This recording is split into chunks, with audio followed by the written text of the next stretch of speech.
E o Flamengo está classificado para as quartas da Copa do Brasil, depois de perder para o Palmeiras por 1-0 no Allianz Parque, sendo bastante dominado em grande parte do jogo, mas o que vale é o agregado, e a superioridade no Maracanã foi suficiente para gerar o placar final. O que foi que fez com que o Palmeiras fosse tão superior na partida, especialmente no primeiro tempo? O que o Tite apresentou de resposta que, diante de todo o cenário, acabou sendo positivo dentro daquela partida? O Flamengo foi o grande vencedor da noite, apesar da derrota, e você pode ser um vencedor de hoje, ao aproveitar a última chance para adquirir o curso Explorando o Jogo pelo preço promocional. Essa é a maior promoção da história desse canal. O curso Explorando o Jogo é o curso introdutório para análise de desempenho que está saindo por R$ 97. Não é 97 por mês, é 97 uma vez. Tu ainda pode parcelar essa parada, vai sair tipo, sei lá, R$ 15. Então, meu irmão, aproveita que essa é a tua última chance para comprar esse curso por este preço, tá bom? Então, aproveita isso, clicando no link que está na descrição do vídeo e no comentário fixado, e vem comigo falar sobre tática sem tatiquez.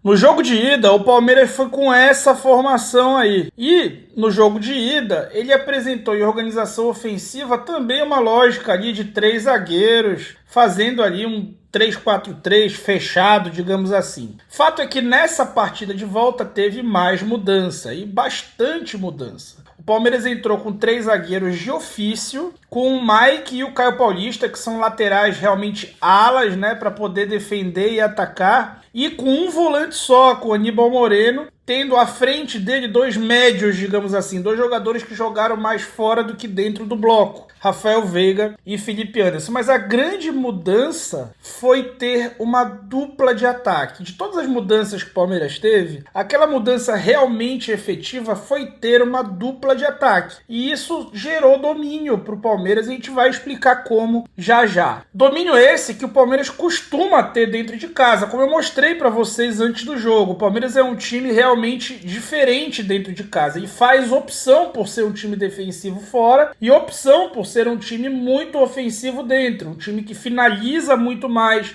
que dá muito cruzamento, que tem mais toque na área, que marca mais alto e que concede menos finalização ao adversário, como eu mostro nesse gráfico que eu já mostrei para ti antes. Já o Flamengo foi para campo com essa escalação, tendo a ideia de ter no Luiz Araújo e no Gerson quase que volantes pelo lado, jogadores para poder deixar o time compacto em 2 linhas de 4. Então, colocando as duas propostas aqui na mesa, a gente vai entender o que gerou aquele domínio inicial do Palmeiras, né? O Palmeiras tinha essa dupla de ataque, como eu falei, meio que no mano a mano com a defesa do Flamengo. E quando conseguia sair jogando, quando saía jogando, o Flamengo subia o seu bloco zonal ali com o Pedro e o Arrasca para marcar os 3 zagueiros do Palmeiras, que naturalmente teriam superioridade numérica, e subia o Alan para fechar esse passe por dentro no Aníbal Moreno. Só que o Palmeiras baixou e recuou muito Felipe Anderson e especialmente o Rafael Veiga para jogar fora do bloco e não lá dentro, próximo do gol adversário. Isso gerou muito efeito. Por quê? Porque essa subida do Alan fazia com que o Pulgar ficasse ali um pouco mais posicionado à frente da área e deixava o Gerson e o Luiz Araújo tentando fechar esse passe por fora, porque já se imagina que o Palmeiras vai jogar muito por fora dentro da sua casa, jogar muito fazendo inversão, como eu falei no pré-jogo, jogar muito fazendo cruzamento, como acabou acontecendo, mas aconteceu num contexto diferente. O Flamengo se preparou para defender a amplitude do meio de campo, para defender essas bolas invertidas, etc. E o Palmeiras teve uma aposta diferente. Mérito para o Abel Ferreira e mérito para o Palmeiras, que pensaram em uma maneira diferente de entrar no bloco do Flamengo. Gente, jogo de futebol é feito por duas equipes, e a equipe que o Flamengo enfrentou realmente é um time muito qualificado também, tá? Que tem investimento semelhante ao investimento do Flamengo. Pois bem, esse contexto fazia com que os pontas do Flamengo, Gerson e Luiz Araújo, marcassem mais esse passe por fora, essa linha de passe por fora, para o Caio Paulista e para o Mike. E isso abria a janela de passe. O Felipe Anderson tinha janela de passe para o Flaco Lopes e para o Rony, assim como o Veiga tinha janela de passe para esses caras. E esses caras ficavam no mano a mano com a defesa do Flamengo. Assim, o Palmeiras conseguia ganhar o que tem de mais valioso no futebol antes do gol, que é ganhar território. E chegando com essa bola nesses atacantes, o jogador, o meia, né, o Anderson ou o Veiga, entrava no bloco e esse jogador aí sim ia abrir o jogo para o ala daquele lado. E ali ia gerar uma situação de superioridade numérica daquele lado. Aí a gente vê o Caio Paulista, o Rafael Veiga e o Rony fazendo superioridade numérica com o Varela e o Fabrício Bruno, jogadas muito rápidas, isso que eu estou mostrando para vocês. Acontecia muito rápido, os próprios zagueiros do Palmeiras conduzindo muito para conseguir achar essa janela de passe, o próprio Veiga por fora encontrando essa janela de passe para os atacantes. E um Palmeiras que atacava primeiro por dentro, ao contrário do que normalmente acontece, e depois por fora. E aí, esse tipo de jogada gerava o quê? Muita ocupação da área por parte do Palmeiras, e aí sim, uma chuva de cruzamentos que o Flamengo teve sim muita dificuldade de defender. Não só de defender os cruzamentos, mas de defender a frente da área e a segunda bola. E foi assim que logo aos 8 minutos saiu o gol do Palmeiras. Então, o Palmeiras abriu a sua vantagem a partir da estratégia do seu treinador, que foi realmente muito surpreendente para as ideias que o Tite tinha projetado. O Tite, que tem ideias mais previsíveis ali, tem um time que muda menos de um jogo para o outro, foi realmente destruído ali pelo Abel Ferreira no primeiro tempo, onde o Palmeiras poderia até ter feito mais, não fosse uma defesa incrível do Matheus Cunha. Aí bons lances ali do goleiro que ainda saiu bastante criticado. Enfim, e aí, só na segunda metade do primeiro tempo, depois que o Palmeiras já tinha diminuído um pouco a capacidade física de pressionar, o Flamengo conseguiu trocar alguns passes, especialmente a partir das bolas longas do Matheus Cunha no Pedro e dos pivôs do Pedro ali, o Gerson ganhando segunda bola. O Flamengo conseguiu progredir, teve um pênalti claríssimo que deveria ter sido marcado no Gerson, mas, enfim, não dá para entender muito por que essas coisas não acontecem. Fato é que, pro segundo tempo, o Flamengo fez uma mudança que deu o que falar. E a gente vai tentar explicar aqui. No fim do primeiro tempo, o Palmeiras já tinha perdido o Felipe Anderson e o Mike para a entrada do Gabriel Menino e do Marcos Rocha. Essa foi uma sorte que o Flamengo deu no jogo. O Mike é um jogador muito mais agudo do que o Rocha e o Menino é um jogador muito menos capaz de atacar do que o Felipe Anderson. Mas, taticamente, o time continuou igual, com o Gabriel Menino meio que alinhado ao Veiga e o Marcos Rocha fazendo a função do Mike. Quem mudou foi o Flamengo, que tirou o Luiz Araújo para colocar o Davi Luiz. Gente, quando eu vi isso aí, quem é membro do canal e acompanha meus comentários táticos durante todos os jogos, por áudio, via WhatsApp, aliás, seja membro também. Pessoal, deixa o like aí, tá? Não pedi. Deixa o like aí. Escutou eu falar, pô, não tem como concordar com isso, mas eu acho que ele tentou espelhar o adversário com a ideia de tentar melhorar a defesa das bolas aéreas, mas também melhorar a marcação a esses dois pivôs do Palmeiras. E o impacto foi exatamente esse. O Davi Luiz, junto com o Léo Pereira e o Fabrício, dessa vez não tinham mais mano a mano com os atacantes do Palmeiras. Assim como os laterais, notem os laterais tinham um encaixe mais natural, uma responsabilidade mais direta. Ayrton, o Marcos Rocha é teu. Varela, o Caio Paulista é teu. Isso faz alguma diferença dentro do campo de futebol, tá? Responsabilidades bem definidas. O Gerson ficou mais livre dessas dobras e ficou mais solto por dentro, enquanto o Arrasca e o Pedro continuavam ali meio que com uma dupla de ataque. O Palmeiras, a partir daí, viu que quando a bola chegava ao Veiga, ele tinha uma marcação muito mais firme, seja do Gerson, seja do Alan, depois do Ortiz. Veiga que depois foi substituído, que foi ótimo para o Flamengo. E aí, o Palmeiras não conseguia mais criar. Por quê? Porque o Flamengo fechava as opções de passe, fazia uma marcação mais individualizada, assim como o Palmeiras, espelhava a formação do Palmeiras e gerava superioridade na frente da área e dentro da área, ou seja, a bola direta para os dois atacantes, além de ser mais difícil porque tinha um marcador mais próximo, também estava marcado porque aqueles caras estavam fazendo 3 contra 2, às vezes 4 contra 2, com o Pulgar muito mais posicionado, que é como ele gosta de jogar. E isso surtiu muito efeito. A prova que isso surtiu efeito são os números. Do lado esquerdo aí, no primeiro tempo, você vê como é que foram os números da primeira etapa. No primeiro tempo, o Palmeiras teve 56% de posse de bola e o Flamengo 44%. O Flamengo tentava enfrentar o Palmeiras no primeiro tempo e padecia nesse enfrentamento. O Palmeiras finalizou 13 vezes e teve uma grande chance de gol, que foi o gol. O Matheus Cunha fez 4 defesas no primeiro tempo. Aí quando a gente olha os números do segundo tempo, a gente vê que o Flamengo sim abriu mão da posse de bola, sim tentou botar um jogo de contra-ataque, mas que ele não concedeu nenhuma chance de gol ao Palmeiras. Teve um gol anulado, mas ele estava impedido. Por quê? Porque a defesa fez uma marcação que gerou a vantagem tática do impedimento. O impedimento é uma forma de marcar o adversário. Se você faz a linha de impedimento, você está taticamente marcando uma jogada adversária. Então, estava impedido. Lance de impedimento a gente não comenta. Por quê? Porque é um lance que não valeu. Ou seja, ele não aconteceu. Então vamos lá.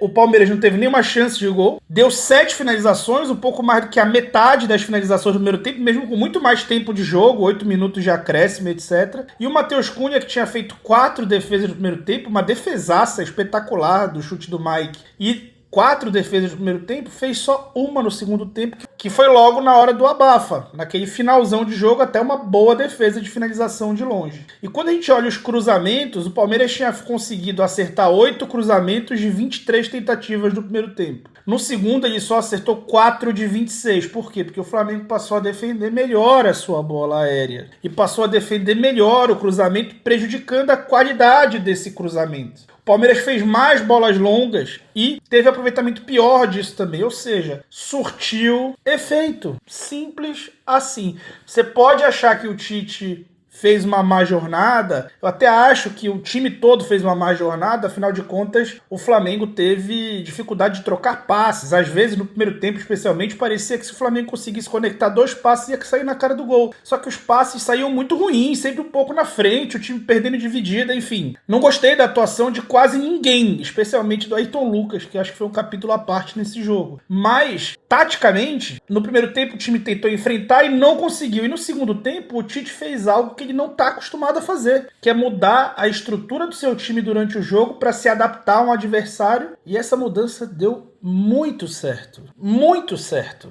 Também é preciso dizer o que dá certo. Mas o Flamengo sofre muito gol de bola aérea. Pô, cara, tu tem razão. A grande maioria dos gols são de bola aérea, especialmente as bolas paradas. Eu tenho um vídeo sobre isso aqui no canal, de crítica ao trabalho da comissão técnica com relação às bolas paradas. Mas eu queria contar uma coisa para vocês e aqui tentar propor uma reflexão. Só nessa partida, considerando a partida inteira, o Flamengo teve que defender 49 cruzamentos. Você sabe quantos cruzamentos o Flamengo sofreu somando os 3 últimos jogos, os 3 jogos anteriores? 51. Ou seja, a demanda defensiva para defender cruzamentos que o Flamengo teve nesse jogo foi o equivalente a 3 jogos. Se o Flamengo tivesse sofrido um gol em 3 jogos, a gente estaria achando que a defesa melhorou na reação aos cruzamentos. Mas como ele sofreu um gol em um jogo só, a gente continua criticando, dizendo que defendeu mal. Sinceramente,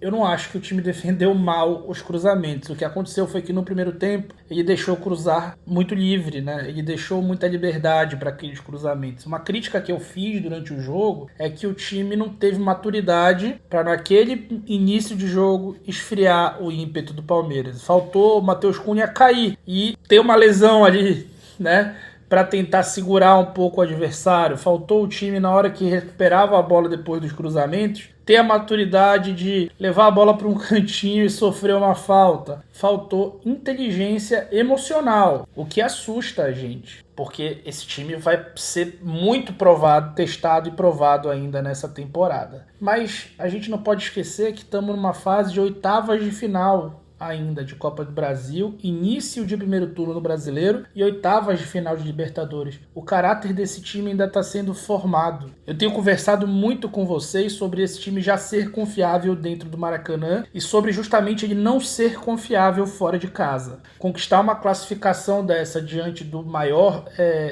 competidor nacional gera um pouco de casca para a formação desse caráter. E uma classificação, gente, contra o Palmeiras é uma baita notícia. Não achem que o Palmeiras, se tivesse classificado, o pessoal estaria dando chilique por lá, ou preocupado mais em criticar do que propriamente valorizar isso. O Flamengo classificou com méritos. Ele fez mais do que o Palmeiras para se classificar. Fez mais no primeiro jogo e fez mais jogando fora de casa do que o Palmeiras fez fora de casa quando teve a sua oportunidade. Então o Flamengo fez mais do que o seu adversário e mereceu classificar. Enquanto do lado classificado a narrativa é de descrédito ao trabalho, o lado desclassificado a narrativa é de que perdeu, mas melhorou. Perdeu, mas ganhou. Desganhou, desperdeu. E isso tudo está patrocinado por você, que talvez esteja exagerando na crítica. Então, gente, não te esquece de aproveitar a promoção que tá no seu último momento. Esse é o último vídeo que tu vai me ver falando isso. Promoção do curso Explorando o Jogo, R$ 97,00 apenas neste curso que é excelente, introdutório para você começar a ter uma carreira como analista de desempenho, seja como você quiser fazer. Se você vai comentar como eu, se você vai ser analista individual de atleta, se você vai ser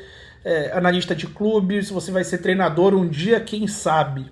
Ou se você é só um curioso sobre o jogo, como eu sou sobre tênis, por exemplo, e pôquer. Então, esse é o momento de você aproveitar essa baita promoção, tá bom? Clica no link na descrição do vídeo e no comentário fixado e aproveite. É isso, pessoal. Fui e tô classificado.